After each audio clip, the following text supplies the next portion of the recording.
When I say to you the most important aspect of any NBA 2K game is blank, what do you fill that blank in with? Comment down below what you would fill that blank in with. For me, and majority of 2K players, I think the answer is clearly gameplay. Gameplay is always going to be the big determining factor on if a 2K is good, if it's fun, if there's a skill gap, etc., etc. But when it comes to the park, and for Pro-Am, and anything that revolves around the MyPlayer builder, I can make the argument that it's just as important as the gameplay. Now 2K started talking about 2K22 a little bit. They released the cover. They talked about the demo. They talked about there's going to be no crossplay in 2K22. They told us there's going to be current gen, next gen 2K22. I'm sure you guys saw all that stuff. If you didn't, there's tons of videos out there. I didn't think it was really newsworthy. But one of my favorite things every year is the builder. And I'm genuinely concerned about the builder going into 2K22. We haven't heard much about it, but just looking back at past 2Ks, I kind of have a hunch of where they're going to go with it. No guarantees, but I kind of have a hunch, and it really makes me worry. Now let's jump right into why I'm concerned about the 2K22 builder. But first, if you're new to the channel, man, make sure you click that subscribe button and turn on those post notifications. You guys already know that first month of 2K22, all the best builds you want, NBA player builds, competitive builds, fun builds, rare builds. You guys know I got you with all that stuff. Also, any NBA 2K22 news, of course, anything worthy of posting, you guys know I got your back. I was the one that talked about the 2K21 next gen builder first, and at this point it's been so many years now, you guys know I got your back. But let's jump right into it. The 2K22 builder, why am I concerned? Well, there's a bunch of reasons. The first reason is if we look back at the past couple 2Ks, there is a pattern. NBA 2K18, the game that many of you guys really hated. They introduced double archetypes. You guys remember this, right? It was shot creating sharpshooter, or playmaking shot creator, or slashing point forward. They had double archetypes. You guys remember that in 2K18, right? Well, what happened in 2K19? They took that double archetypes, they put it back in, they tweaked it a little bit, maybe slightly different badges, slightly different attributes to try to balance it a little better, but essentially we had the same builder 2 years in a row. NBA 2K20, what happened? They introduced pie charts. Pie charts, you choose the pie chart that you want. Maybe you want slashing and playmaking, and then you go in and you're able to customize your attributes to your liking. To an extent, there's cap breakers for every attribute depending on the pie chart that you pick, but essentially that was the builder for 2K20. So then what happened in the next game? NBA 2K21 current gen, basically the same builder, except they added a few new pie charts. They tweaked the attributes a little bit. They tried to balance it out a little bit more. You know, the builds that were super overpowered, maybe they lowered a couple attributes, or, you know, made it so it was a little harder to get as many badges. They tweaked it a little, but for the most part, it was the same builder as the year before. A few months later, NBA 2K21 Next Gen comes out. They introduce a completely new builder that is essentially fully customizable for the most part, and that's where it ends. The next game that's going to come out is NBA 2K22. Now they're dropping current gen and next gen on the same day. So what does this mean?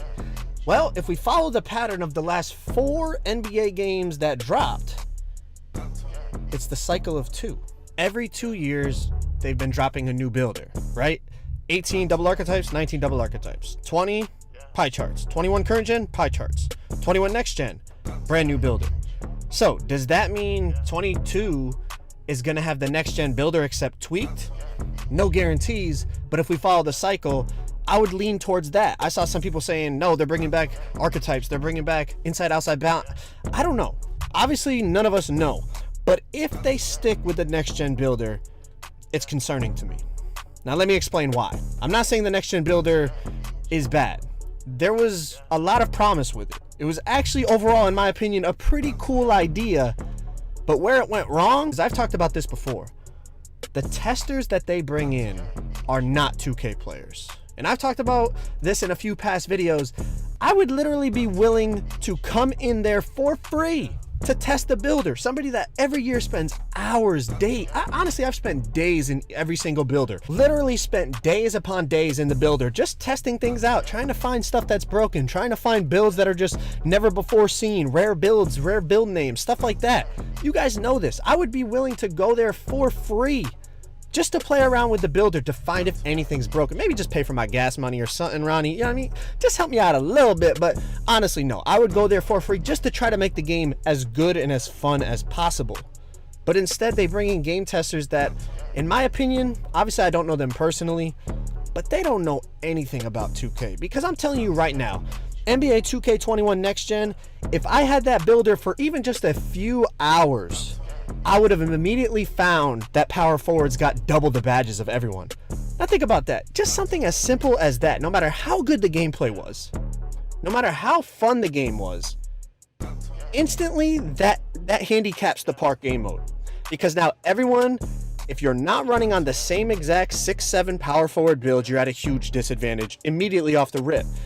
So now the game becomes very repetitive because everyone has the same build. They can't mess the builder up. If you mess the builder up, no matter how good the gameplay is, the park is going to take a huge hit. Now I'll be the first one to admit, I'm not going to lie to you and tell you I know exactly what they're doing with the builder. Of course not. I said this earlier in the video.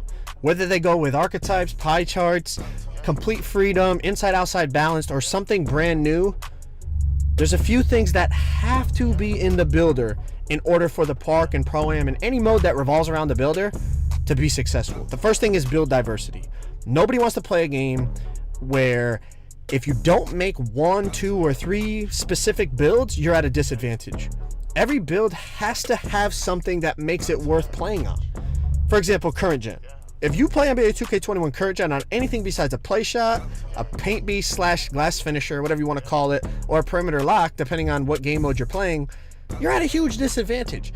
Every other build, you are at a disadvantage. So it forces everyone to make the same build. I think back to even a game like 2K20. Every build had something that made it dominant over another build. A play shot, the fact that it can cook up, shoot threes better than any build. A two-way slashing playmaker, the fact that it can ISO, contact dunk, play great defense, is extremely fast and athletic. Then you have your inside centers, your popping centers. Both were very, very viable options. The paint beasts, they were great because defensively and rebounding, they were just unbelievable. Now, the poppers could hold their own in the paint, but they weren't quite as good as the insides. But you add to the fact that, well, now you got to guard me at the 3-point line. The pure locks were really good. The shooting locks were really good. My facilitating finisher, that's a build that barely anyone would ever even contemplate playing on, but it was a ton of fun to play on because I was unstoppable in the paint, but you still had to respect the 3. I had decent defense. You see what I'm saying? There was so many different builds that could hold their own. Even a game like 2K18. I know a lot of people hate on 2K18, but I'm gonna be honest with you. I had a lot of fun on the game despite the fact that the gameplay was kind of eh. I was still able to have fun on that game just because there were so many different builds that could dominate. I mean, I even think back to the 1v1 court.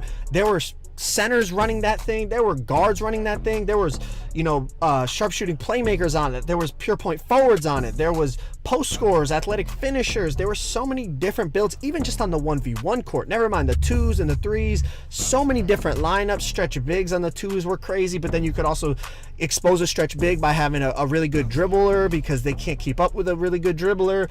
Then you had your post scorers that could expose the dribblers inside because they were too big, but then if the dribbler got the ball, they had a huge advantage. Like, there were so many builds that could dominate in their own ways. It was still actually enjoyable for me. Now, I know the gameplay was kind of but you get what I'm saying. The builder plays a very, very big role in the park. It's not just about the gameplay or the rep rewards or the park looking great, the color scheme. All those things matter, yes, of course. And I will say, and like I said in the beginning, the gameplay is always going to be the most important. But the builder is right there with it. They cannot mess up the builder for NBA 2K22. At this point, I think you understand my point about how important the builder is when it comes to Park and Pro-Am and all the game modes that are just related around the builder. I think you get what I'm saying. The last thing I want to say is just my message to 2K. Please take advantage of creators like myself, Dignify, Uncle Demi, the list goes on, of YouTubers that almost love creating builds more than they love playing the game itself. We would be more, I'll just speak for myself. I'm sure those guys would as well, but I would be more than happy to come in for free and just test the builder for you guys. Find things that are wrong. Find things that are unbalanced. Find things that I know immediately people are just going to exploit right off the rip. Next gen, like I said, everyone's gonna make a power forward. It's so obvious. The fact that no one caught that is just a bad look. I would have caught it. All those other creators would have caught it. Give us a day or 2 days or 3 days or a week. Give us just any amount of time with the builder and we will find so many things that are going to lead to a more enjoyable gaming experience for your entire audience, and it will not cost you a dime. It will not cost you anything, and I guarantee you the whole 2K community will be thankful for it. But that's all I gotta say. As I said, we're almost at 900,000 subscribers, man. If you guys are new, make sure you sub up, turn on those noties, turn on all notifications for me. I appreciate y'all. Hopefully NBA 2K22 is the best 2K we've ever seen, but only time will tell. I'll talk to you on the next video. I'm out. Peace.